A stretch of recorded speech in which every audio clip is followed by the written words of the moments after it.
Welcome to UNCAGED, a show that celebrates thought leadership from today's top business leaders. The program provides a voice to amazing executives from around the globe who are shaping the world of business today and mapping the path to the commerce of tomorrow. Today, we are talking to a cybersecurity guru, Glen Day. How are you, Glen? I'm doing really great, man. How about yourself? I'm well. Glen is the founder and CEO of NVISNx, an innovative smart data company that solves the challenges as to why data breaches continue to happen and what makes privacy compliance so difficult. We've been speaking a little bit before the show, and clearly a lot of the knowledge and insights and tips and tricks that Glen can point us to are some really obvious ones and really complex ones at the same time. So we'll get into that in a second. But before we talk about NVISNx and the amazing work that they're doing as an organization, Glen, tell us a little bit about yourself and your career today. Yeah, I really appreciate that. So I've been in cyber for well over 30 years. I started out as a information warfare specialist, as a U.S. Navy commander. I later became the first chief privacy officer for LA County.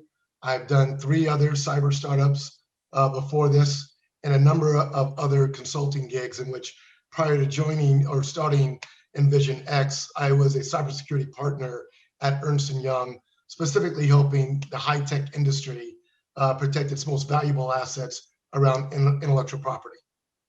So from the Navy all through to the organizations that you were part of, really looking at Fortune 500 challenges, to NVISNx. So NVISNx, tell us what drives it, Glen, and what it's all about. So the one thing I found out over my extensive career was, no matter what, companies do not know at an actionable level what data to protect amongst all the data that they collect.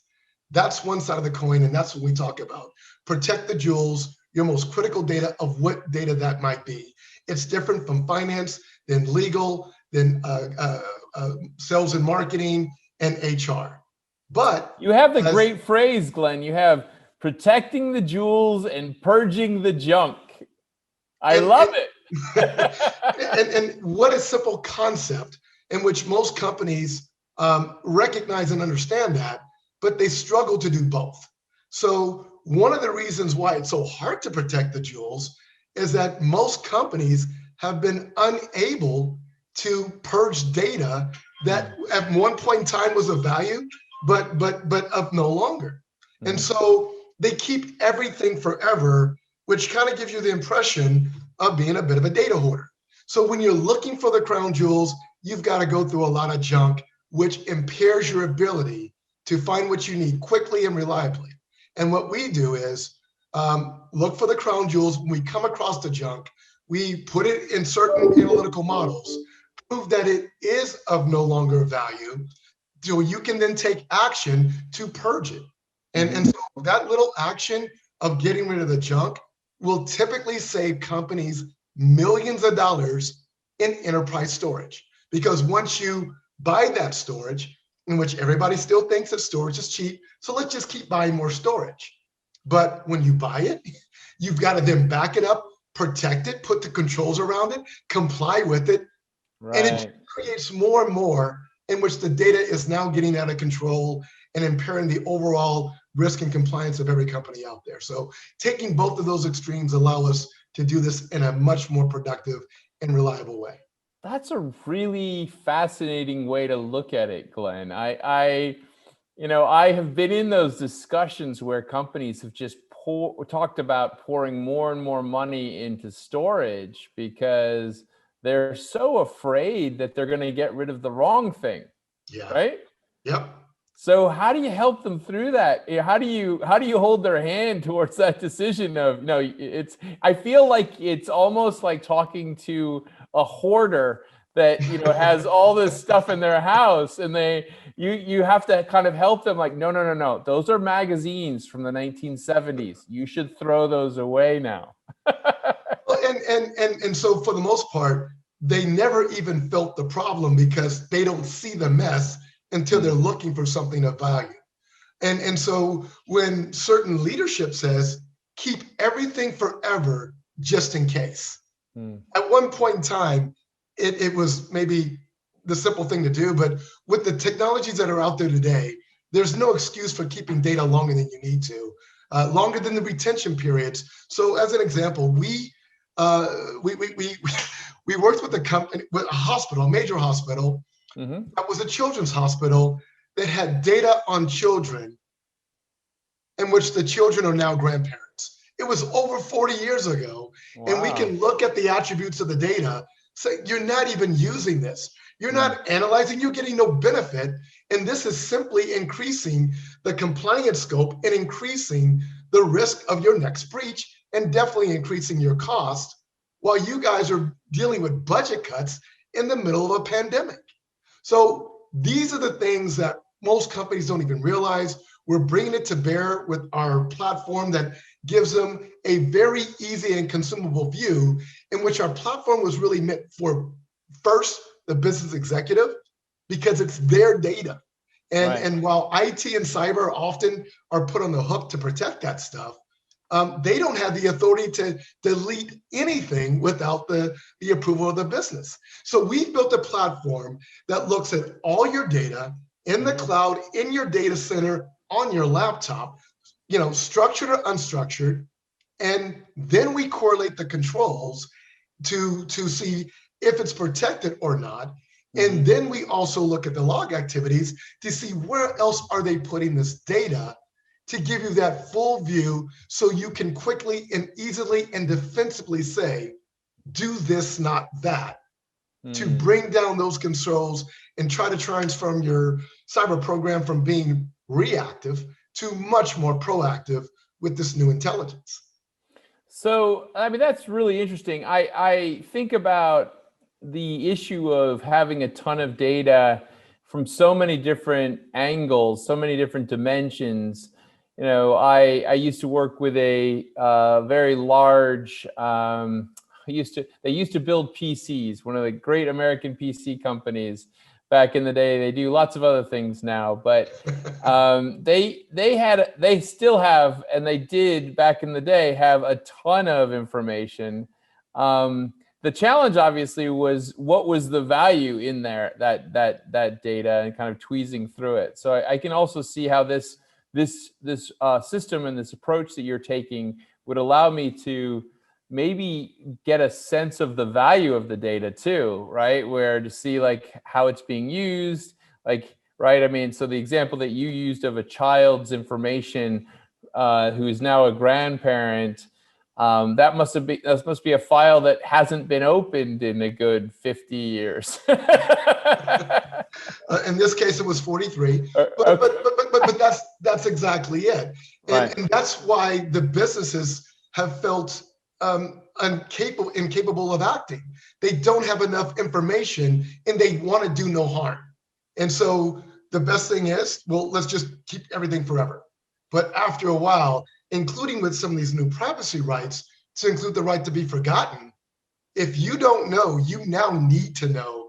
Otherwise, for some of these companies, are putting up to 4% of their annual gross revenues at risk if they don't enable these rights to happen in a relatively short period of time.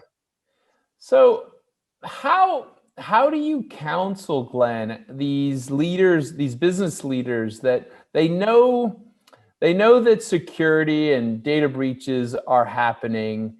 They probably have, many of them probably have an untrained or perhaps a poorly educated perspective on how to secure data, right? That's because many of them may have come through a different pathway to the C-suite.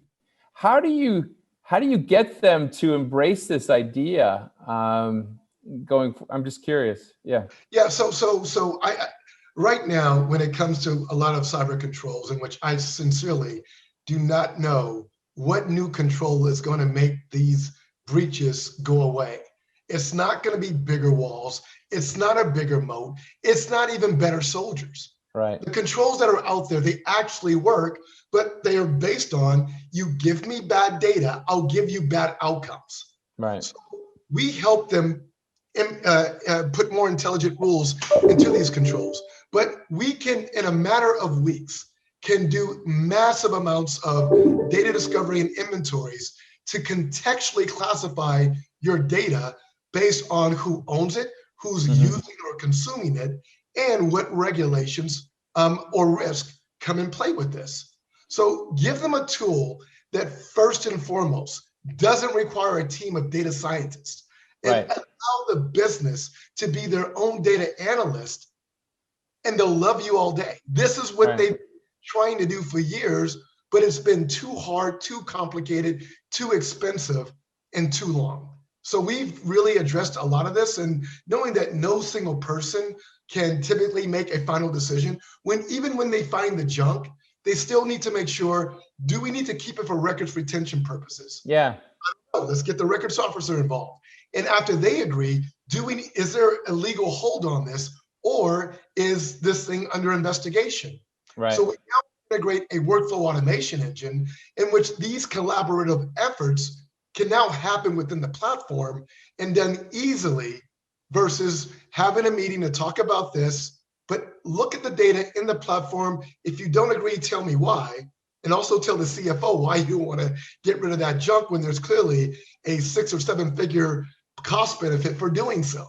Yeah, I feel that the way you described it, I could clearly see the cost benefit analysis being done through the process that you handle, right? I mean, so that to me, I think makes it, as you outlined, more simple for a business person to process this, which is to say, like, listen, this is how much data costs, this is how much storage costs, this is the last time this file was looked at, you know.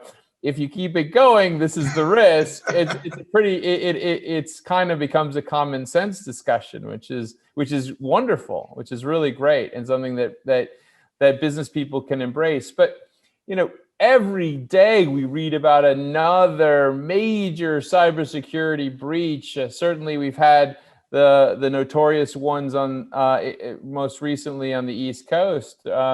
What do you make of all of that, and you know, what should we be taking away from those experiences?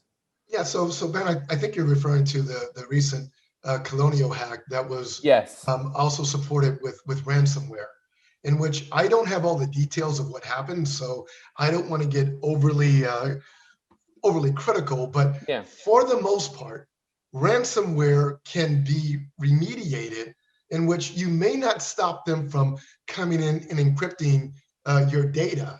But one of the leading practices for decades have been back up what needs to be protected and recovered, including in the event of a disaster. So whether it's an earthquake, whether it's 9/11 or something like that, you need to be able to resume operations from the last known good. And if these ransomware attacks are happening, it seems to indicate one of two things: either that they're not backing up the data that will allow them to recover from this and recover relatively quickly, or they're backing up so much data they lost control of what just got impacted, and they actually don't know what the impact was. In either scenario, that's a bad place to be.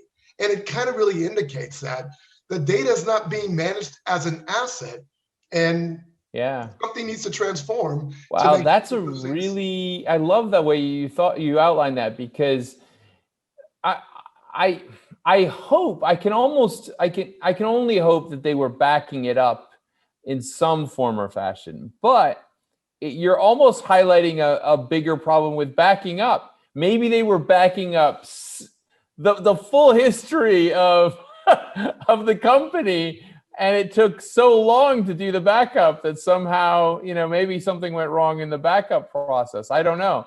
Yeah. Maybe. Well, I don't know, but something's broken, and what's broken is not likely a technology issue. It's a business decision and business process that are clearly have solutions out there, but they're not being tested apparently, because they should be able to play with these red attacks and say, okay, that data just got encrypted. Show me how you're going to recover. But there's another major hospital that also had a ransomware attack, and hospitals right now are primed. But this latest ransom attack stopped the treatment of care. Appointments had to be canceled because they could not get to their to the patient health information. Wow. How critical is that? And so when especially right now, especially right now, pandemic, yeah. So these are the things that aren't really sophisticated hackers, because the tools are out there and easily to do. And many companies are building some really great detection tools for identifying and get rid of it, of that ransomware before they actually execute and become a problem. But you always have to assume they're going to get through. So if they get through, what's our plan to remediate and recover so we don't have to pay? Ben, it was $5 million that we know of for what just happened a couple of weeks ago. So I'm pretty sure that with the proper investment, that would have likely been a fraction of that $5 million. This could have been avoided, and these concerns would have never been there. But right now, it's not another control that we need. We need better integration between the business, IT, and cyber, and actually validate. Yeah, I was going to ask you that. I mean, besides obviously hiring NVISNx,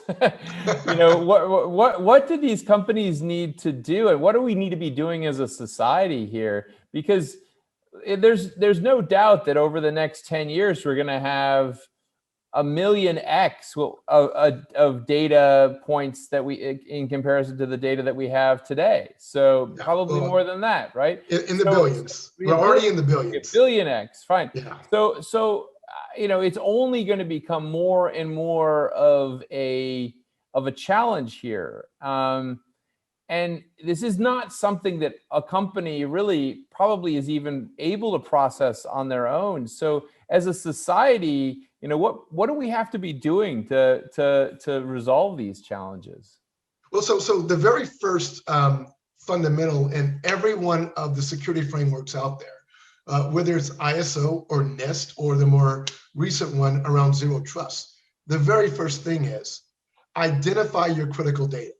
So if you try to protect everything, nothing gets protected, which is apparent over the last couple of decades. So that fundamental thing, and once again, these are business assets.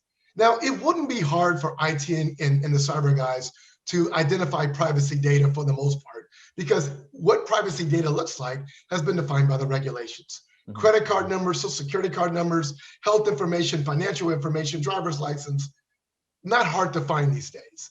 But when it comes to the things that was one of my specialties, intellectual property, they think everything is IP, but even all IP is not created equal. So we help them find their truly biggest crown jewels out of all their jewels and do it in a way that the business understands what is an asset of the highest level and how that data is being protected by working more effectively, more productively with IT and cyber. And you can only do this with proper transparency that our platform provides to allow that level of communication to come to life. So to have the appropriate conversation with all the different parties. Yeah, that's right. You can no longer keep blaming cyber and IT, because they can only be as good as what the business empowers them to do. So let's change gears a little bit and talk about my least favorite and most interesting topic these days, which is the pandemic. And I'd be curious how NVISNx has evolved, survived, thrived during the last year, and kind of what milestones the company's gone through during such an unusual moment. Yeah. Well, the pandemic was a daunting moment in which I remember being at RSA. It's the global security conference that's typically held every year in San Francisco, sitting down with some of the most profound CISOs in the world across a number of industries, and just finalizing our first release of the product. And then boom, here comes the pandemic. And many of the customers that I was working with were retail, in which their budgets were decimated. Right. And it's like, well, this is going to hurt the moment a minute. But one of the things I started to see is that we were getting outreach, not for protect the jewels, but for purge the junk. Because these IT, the CIOs and CTOs, you know, when you tell them that they've got to unexpectedly cut their budgets, they've got two real triggers to pull. I can either get rid of very valuable talent, or I have to push out very strategic IT initiatives of what I was going to build in the future. They never really considered, well, what if I get rid of all my excessive storage and get rid of the junk, reduce my attack surface, reduce my compliance scope, save millions in months?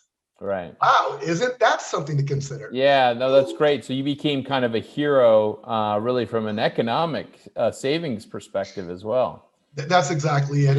And it gave us a chance to kind of shift our licensing model that was primarily volume based on the amount of data that we were protecting, to it being a value based, in which we nearly gave the platform away for a full year. Right. And just a small initiation fee, and says, don't pay us any more until you start seeing the incredible cost savings by getting rid of the junk. You've got full access to the platform for cyber, for privacy, for risk and compliance, but your focus of how you get financial benefit is reducing your storage consumption. And we will do a royalty split that we agree in the contract, in which they get the lion's share and we get a nominal amount. But these nominal amounts are in the millions. So it's a win-win for both of us of getting the outcomes they want and effectively cleaning their house, while also improving and reducing their risk. Yeah, it completely makes sense. How about yourself? How did you stay sane through the last year? So we got a COVID puppy. So it was originally 4-pound Doberman Pinscher European, and he's now close to 100 pounds 7 months later. And but he's someone that keeps us distracted and keeps us, you know, sane and living in the marina and being able to kind of walk outside and go to the beach. Those little simple things actually have a much elevated view of how to kind of keep the sanity in this. Yeah, no, I'm smiling because what seemed like a simple idea or purchase is actually probably a lifesaver. So, strangely enough, it kind of really, really key. Well, I can only imagine that over the next couple of years, what NVISNx is doing is going to become more and more important. Are the discussions changing now as we get out of this pandemic? Are companies looking at this space differently? Well, I think some are still trying to understand the space, in which both, truthfully, on some of our customer side and some of the investors, this is effectively a relatively new space that's really gotten very little industry coverage, even from the big analysts out there. But this is being validated, and this is my lifelong dream that we're actually seeing come to life, in which we believe that recently, with some new enhancements that we've made, we think that we've made the fastest and the quickest data discovery and data classification tool that richly contextually classifies your data, because you can't just say it's restricted or it's confidential or even that it's private. It's like, but to who and for what purpose? So we have these additional attributes. So knowing the rich contextual classification allows you to get the understanding, the meaning of who you can share it with, where you should and should not store it. So it is providing additional value from that perspective. But the one thing that we're seeing is that after we address their fundamental concerns of identifying where's my most critical data, who has access to it, how's it being shared across the enterprise, and are we keeping it longer than we need to, it's starting to provide new insights of, hey, we can improve e-discovery using this same platform. Hey, we can do automated audits using this same platform that's more of a continuous audit versus a point-in-time report that is effectively decaying minutes after it's done. So it's rethinking about the critical functions that are there today. If it's data-driven, it can have a better outcome, and it can be more efficient and more reliable going forward. I love the idea of the automated system. I mean, that's, the updates sound spectacular. Sounds like critical. It sounds like something that I should be talking to you offline about. Glen. So Glen, it's been a joy to talk to you today. We've been talking to Glen Day. He is the founder and CEO of NVISNx. He is a cybersecurity executive who is creating smart data solutions for protecting the jewels and purging the junk, really helping us understand what data is at cyber risk and making sure that that's protected, and what data is not needed and really should just be binned. And think about a different way of thinking about different ways to handle that data. Glen, it's been amazing to talk to you. If someone wants to learn more about what you're working on and what NVISNx can assist with, where should they find you?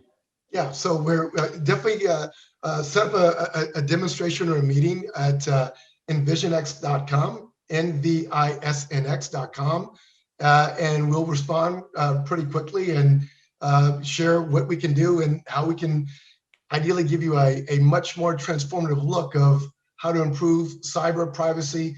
Anything that's data-driven, there's an opportunity to do this better. Excellent. Well, we've been talking to Glen Day. That is NVISNx. He is the founder and CEO of this incredible company and helping us really figure out how we protect our data more efficiently, more effectively.